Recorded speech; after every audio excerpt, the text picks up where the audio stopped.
Hi, welcome back to Reading the Bible in a Year. Today is day 45, and we will be reading Exodus chapter 39, verse 32 to 43, Exodus chapter 40, and we'll be starting the book of Numbers.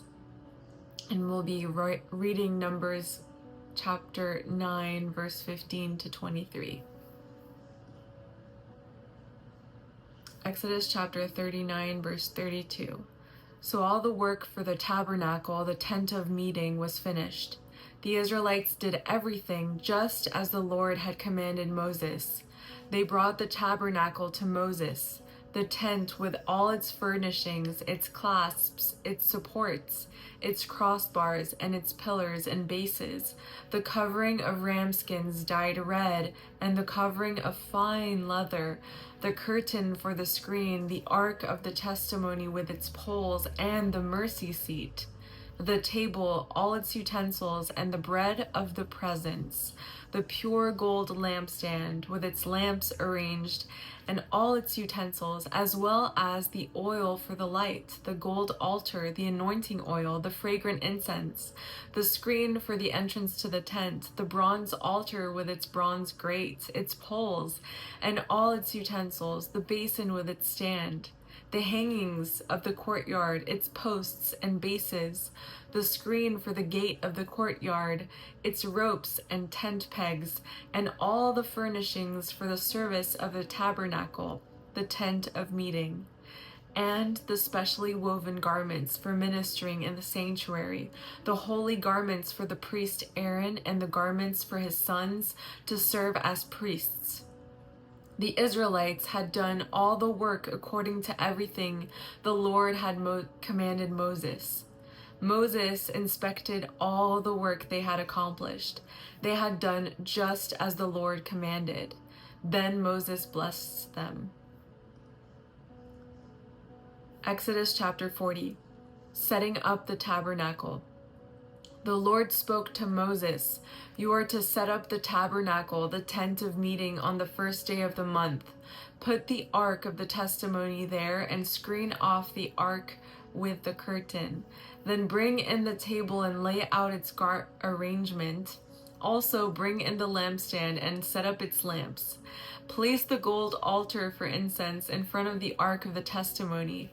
Put up the screen for the entrance to the tabernacle. Position the altar of burnt offering in front of the entrance to the tabernacle, the tent of meeting. Place the basin between the tent of meeting and the altar and put water in it. Assemble the surrounding courtyard and hang the screen for the gate of the courtyard. Take the anointing oil and anoint the tabernacle and everything in it. Consecrate it along with all its furnishings, so that it will be holy. Anoint the altar of burnt offerings and all its utensils. Consecrate the altar so that it will be especially holy. Anoint the basin and its stand and consecrate it. Then bring Aaron and his sons to the entrance to the tent of meeting and wash them with water. Clothe Aaron with the holy garments, anoint him and consecrate him, so that he can serve me as a priest. Have his sons come forward and clothe them in tunics. Anoint them just as you anointed their father, so that they may also serve me as priests. Their anointing will serve to inaugurate a permanent priesthood for them throughout their generations." Moses did everything just as the Lord had commanded him. The tabernacle was set up in the first month of the second year, on the first day of the month. Moses set up the tabernacle. He laid its bases, positioned its supports, inserted its crossbars, and set up its pillars. Then he spread the tent over the tabernacle and put the covering of the tent on top of it, just as the Lord had commanded Moses. Moses took the testimony and placed it in the ark, attached to the poles to the ark. He set the mercy seat on top of the ark. He brought the ark into the tabernacle, put up the curtain for the screen, and screened off the ark of the testimony, just as the Lord had commanded him. Moses placed the table in the tent of meeting on the north side of the tabernacle, outside the curtain. He arranged the bread on it before the Lord, just as the Lord had commanded him. He put the lampstand in the tent of meeting opposite the table of the south side of the tabernacle, and set up the lamps before the Lord, just as the Lord had commanded him.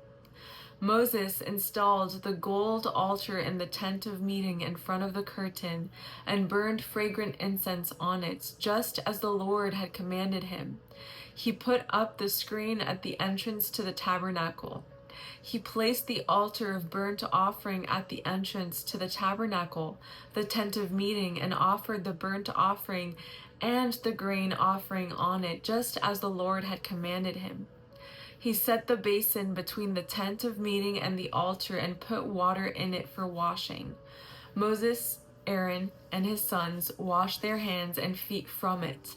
They washed whenever they came to the tent of meeting and approached the altar, just as the Lord had commanded Moses.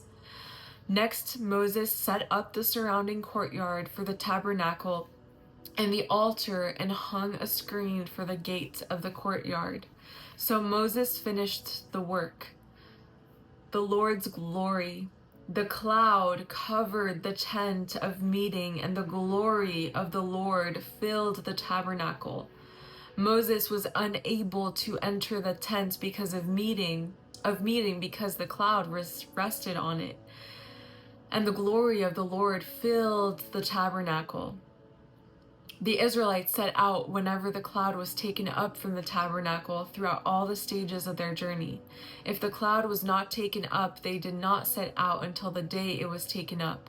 For the cloud of the Lord was over the tabernacle by day, and there was a fire inside the cloud by night, visible to the entire house of Israel throughout all the stages of their journey. Numbers chapter 9, verse 15. On the day the tabernacle was set up, the cloud covered the tabernacle, the tent of the testimony, and it appeared like fire above the tabernacle. From evening until morning, it remained that way continuously. The cloud would cover it, appearing like a fire at night. Whenever the cloud was lifted up above the tent, the Israelites would set out. At the place where the cloud stopped, there the Israelites camped. At the Lord's command, the Israelites set out, and at the Lord's command they camped. As long as the cloud stayed over the tabernacle, they camped. Even when the cloud stayed over the tabernacle many days, the Israelites carried out the Lord's requirement and did not set out. Sometimes the cloud remained over the tabernacle for only a few days. They would camp at the Lord's command and set out at the Lord's command. Sometimes the cloud remained only from evening until morning. When the cloud lifted in the morning, they set out. Or if it remained a day and a night, they moved out when the cloud lifted. Whether it was 2 days, a month, or longer, the Israelites camped and did not set out as long as the cloud stayed over the tabernacle. But when it was lifted, they set out. They camped at the Lord's command, and they set out at the Lord's command. They carried out the Lord's requirement according to his command through Moses. All right, that was chapters, I believe 30, the end of 39, chapter 40 of Exodus. So we finished the book of Exodus, and then we read Numbers 9, a few verses, connecting with that last chapter in Exodus. And that was day 45. It's complete. Congrats. Thanks for being here. I find it really fascinating to learn that timing is everything, and that it's not because he asked them to stay 2 days in a place that every single time they're going to stop in the wilderness means that that's going to be 2 days. Sometimes it was just a night. Sometimes it was a month or more. And it's really interesting how they're so connected, and they didn't want to leave his presence, so they didn't move until he moved. And just being in tune with that, and I just love that visual of it, the fire burning at night, and just reminds me of the fire of the Spirit of God that just cleanses us and burns away all that is false and just leaves what is true after that. So thank you so much for being on this journey. I'll see you tomorrow. Bye.